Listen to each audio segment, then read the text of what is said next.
সুপ্রিয় শিক্ষার্থী, কেমন আছো সবাই? আশা করি ভালো আছো ইনশাআল্লাহ। সো ভিডিওর থাম্বনেল দেখে তোমরা বুঝতে পারছো আজ আমরা কি নিয়ে আলোচনা করব। হ্যাঁ, আজ আমরা তোমাদের দেখাবো জারণ সংখ্যা, দ্যাট মিন্স অক্সিডেশন নাম্বার।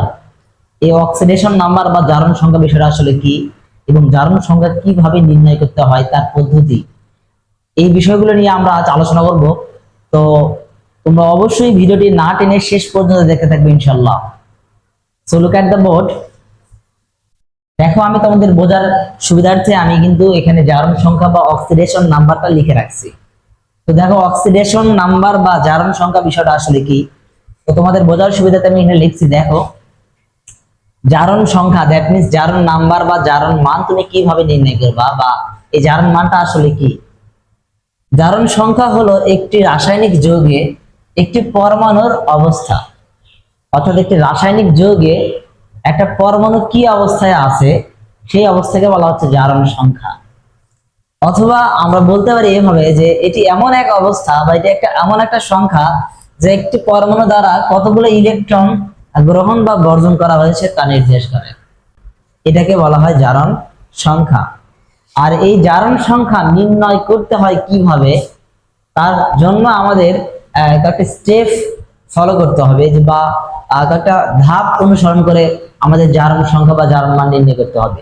তো সেই পদ্ধতি বা সেই সিস্টেমটা হলো কি, দেখো, জারণ মান নির্ণয় পদ্ধতি। তো এই জারণ মান কিভাবে নির্ণয় করা যায়, দেখো, পরমাণুটির একটি চলকের মাধ্যমে প্রকাশ করতে হবে। অর্থাৎ তুমি যেই কোন একটা যৌগের যেই পরমাণুর জারণ সংখ্যা নির্ণয় করবা সেই পরমাণুকে একটি চলকের মাধ্যমে উপস্থাপন করতে হবে।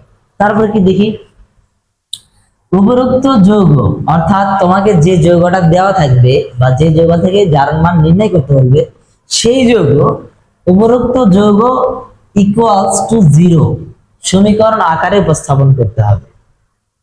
দেন উপরোক্ত চলক, অর্থাৎ তুমি যেই চলককে ধরে নিয়েছিলে সেই চলক এর মান নির্ণয় করতে হবে।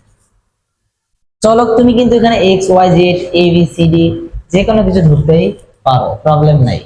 এখন আসো, দেখো, আমরা একটা উদাহরণের মাধ্যমে বুঝাই দিব কিভাবে এই জারণ মানটা নির্ণয় তুমি করতে পারবা।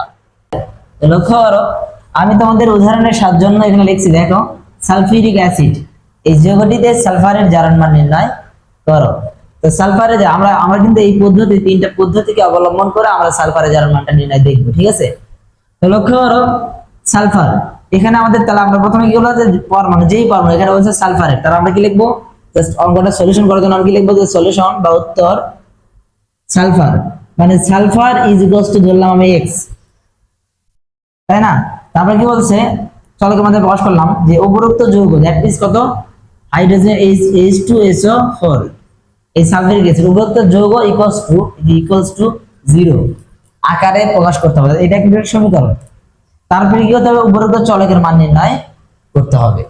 তো লক্ষ্য করো, এখানে আমাদের, আমি তোমাকে একটু সাইড নোট দেখাচ্ছি। আমরা জানি যে হাইড্রোজেনের জারণ মান হচ্ছে +1, সালফার তো ধরে নিয়েছি, এবং অধিকাংশ অক্সিমূলক যৌগ অক্সিজেনের জারণ মান হচ্ছে -2, আর সালফারের জারণ মান H ইকুয়ালস টু হোয়াট। তবে আমরা কিভাবে দেখব, লেখা হলো কিভাবে লিখতে পারি এটা আমরা। হাইড্রোজেনের জারণ মান হচ্ছে +1 গুণন হাইড্রোজেন হচ্ছে 2টা যোগ সালফারের জারণ মান আমরা ধরছি x প্লাস অক্সিজেনের জারণ মান হলো -2 গুণন হলো 4 ইজ ইকুয়ালস টু 0। আমি যদি এখানে একটু করে দেখাই তোমাদের, দেখো, তাহলে 2 গুণন 1 দ্যাট মিন্স +2 প্লাস x, দেখো প্লাস মাইনাসে মাইনাস, 4 দুগুণে 8 ইকুয়ালস টু 0। তারপরে কি দেখো, এই -8 থেকে +8 বাদ দিলে হচ্ছে -6, তাহলে কি দেখবা x -6 equals to 0, x equals to +6।